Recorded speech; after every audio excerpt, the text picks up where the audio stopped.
We'll begin by talking about the Surface Duo 2. I would say this is the cheapest as well as the thinnest foldable phone till now. The most important part, the displays. The Duo 2 comes with two separate AMOLED displays of 5.8 inch each with 90 Hz across both screens. The combined display measures 8.3 inches diagonally.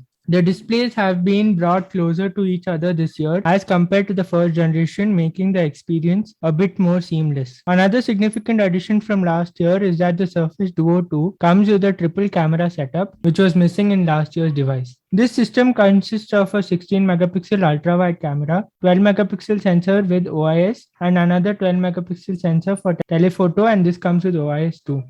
The cameras can record HDR video up to 4K at 30 or 60 FPS.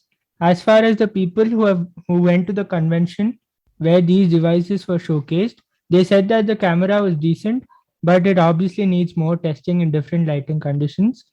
If you're worried about the battery life, Microsoft claims 1 day battery life for the Surface Duo 2. On their website, under the battery, they say 4450 mAh typical and 4340 mAh minimum. I don't know what does that mean, but yeah. This is powered by the Snapdragon 888 processor, which, as you guys know, is 5G capable. And in terms of 5G bands, almost all of them are supported. Of course, it should be considering the price, which I'll come to later on. In terms of network and connectivity, you get Wi Fi 6, Bluetooth 5.1, and you get NFC support as well. You get 8 GB of RAM as the base variant, which is a good upgrade from last year's 6 GB with storage options of 128, 256, and 512 GB. Some other features are that it comes with dual stereo speakers and has support for Qualcomm aptics. That is, if your headphone supports it. Unfortunately, you get only a nano SIM slot. So if you have dual SIMs, you can check out the Z Fold 3, which now supports dual physical SIMs. It also comes with 25-watt fast charging, a side-mounted fingerprint reader integrated into the power button. And finally, it comes with two color options, Glacier, which is a white color, and Obsidian, a black, but it looks more like a navy blue to me. Another thing I like is that Microsoft has mentioned on their website all the apps that come inbuilt and pre-installed, and none of them is non-useful ones that we can term as bloatware, so that's good. It's mostly the Google apps and the Microsoft apps for those who wanted to know. Oh, I forgot, since the screens are now closer to each other and curved, you get a thin strip of display near the hinge when it is folded, and this display can be used to have a glance at your notifications, and when you get a call the strip lights up. The Duo 2 now also has support for the new Surface Pen, which gets magnetically attached to the Duo 2, which is missing in almost all other foldable phones. You have to buy this pen separately though. Finally, coming to the price, it starts at $1499 for the 8128 variant and $1599 for the 8256 variant and $1699 for the 8512 variant. I guess these are the cheapest. The base variant is the cheapest, I feel, because the Z Fold 3 starts at 1800 if I'm not wrong. So, and this gives you more productivity, I feel. So we'll have to see at if Microsoft launches it in India at the same price as in the US, then it'll be really good. Gautam, what do you think?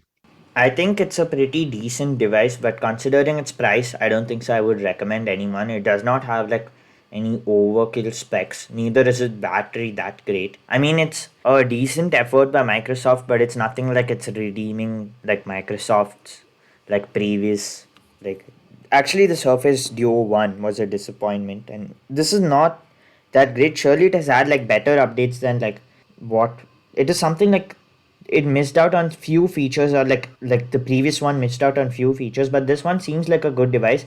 But the only problem like I have with this device is its price, considering that the foldable market is now slowly getting cheaper with every year, especially because of Samsung aggressively pricing all their devices. Yes, the flip is still is becoming cheaper, and the fold is still like at the same price, but still like many people would choose the flip over this because at least like Samsung is a bit more reliable as a phone maker. So I feel like in order for Microsoft to prove its mettle like in this whole phone industry, I feel like it should start introducing few more affordable products. It doesn't have to be like a foldable phone, just affordable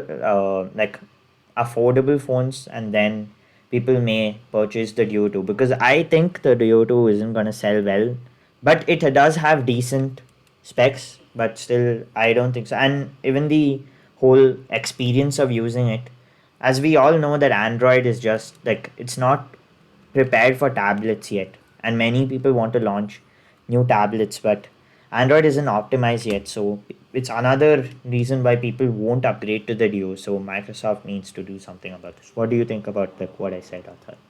Yeah, I feel they people who are more interested in like productivity and people who use more of Microsoft apps like Office, and they want to multitask.